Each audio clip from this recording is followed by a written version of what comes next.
생명의 체험의 넷째 단계. 첫 번째, 몸을 인식함. 2주 1일. 아침의 누림.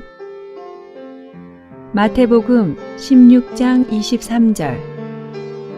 예수님께서 돌아서시어 베드로에게 사탄아, 내 뒤로 물러가거라. 너는 나를 실족하게 하는 자다. 왜냐하면 내가 생각을 하나님의 일에 두지 않고 도리어 사람의 일에 두기 때문이다. 라고 말씀하셨다. 누가복음 9장 23절, 24절. 또 모든 사람에게 말씀하셨다. 누구든지 나를 따라오려거든 자기를 부인하고 날마다 자기 십자가를 지고 나를 따라오십시오.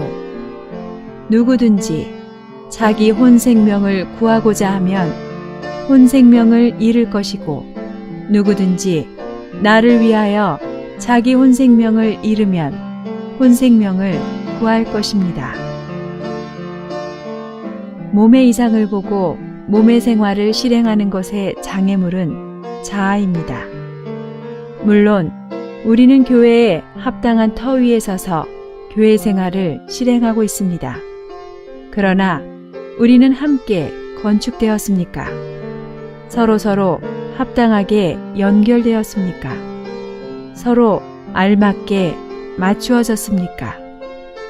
우리는 함께 모이지만 건축되어 있지 않을 수 있습니다. 함께 모이지만 건축이 없습니다. 그러므로 우리는 몸의 이상이 필요합니다. 그러나 이 이상은 자아의 희생을 요구합니다. 몸 안에서 건축되려면 자아는 사라져야 합니다. 이것이 자아의 이상을 볼 필요가 있는 이유입니다. 자아는 몸에게 문제입니다. 오늘의 읽을 말씀. 자아의 기원은 사람의 생각 속에 사탄의 사상이 주입된 것입니다. 이제 우리는 자아가 바로 하나님으로부터 독립하는 혼이라는 것을 볼 필요가 있습니다. 혼이 하나님을 의지하지 않고 독립적일 때 그 혼은 즉시 자아가 됩니다. 이것은 우리가 하나님을 의지하지 않고 스스로 어떤 것을 할 때마다 자아 안에 있게 된다는 뜻입니다. 우리가 어떤 사람이든 무엇을 하든 하나님으로부터 독립적이라면 자아 안에 있는 것입니다. 하나님께서 사람을 창조하실 때 사람은 항상 그분을 의지하는 혼이었습니다. 사람은 혼으로서 모든 일에서 하나님을 의지해야 합니다. 혼이 하나님을 의지하는 것에 대한 예로서 결혼 생활을 들 수 있습니다. 부인은 남편을 의지해야 합니다. 결혼식 날 신부가 머리에 수건을 덮는 것이 이것을 말해줍니다. 머리를 덮는 것은 남편을 머리로 취하고 남편을 의지할 것임을 뜻합니다.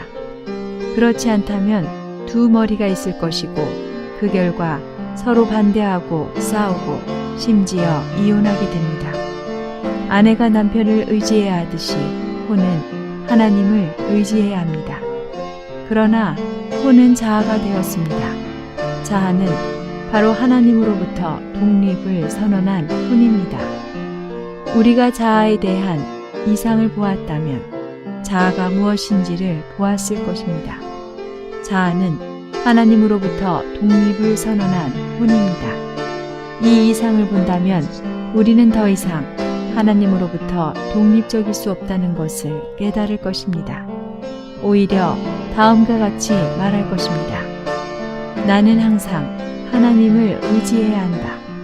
내가 무엇을 하든 어떠한 사람이든 하나님을 의지해야 한다. 자아는 독립적인 것이기 때문에 몸의 건축의 가장 큰 문제입니다. 우리는 하나님을 의지할 뿐만 아니라 몸, 곧 형제자매들을 의지해야 합니다. 형제자매들로부터 독립적일 때 우리는 자아, 즉 독립적인 혼 안에 있게 됩니다. 오늘 우리가 몸으로부터 독립하는 것은 하나님으로부터 독립하는 것과 동일합니다. 이것은 교리의 문제가 아니라 체험의 문제입니다. 여러분의 체험을 살펴보면 형제 자매들로부터 독립적일 때 하나님으로부터도 독립적이라는 느낌을 가졌을 것입니다. 마찬가지로 형제 자매들로부터 고립되어 있을 때 하나님으로부터도 고립되어 있다는 느낌을 가졌을 것입니다. 자아의 이상을 보는 것은 몸과 큰 관련이 있습니다.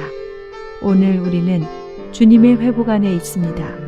회복은 결국 이 중요한 문제, 곧 몸의 건축에 이를 것입니다. 몸의 원수는 자아입니다. 몸에게 가장 큰 문제가 되는 것, 곧 몸을 가장 크게 좌절시키고 반대하는 것은 자아입니다. 자아가 있다면 몸은 없는 것입니다. 몸이 있다면 자아는 없는 것입니다. 몸이 건축되기 위해 자아, 곧 독립적인 혼은 반드시 처리되어야 합니다. 자아는 독립적인 나입니다. 독립적일 때 우리는 자아 안에 있고 몸은 사라지며 평강은 없어집니다.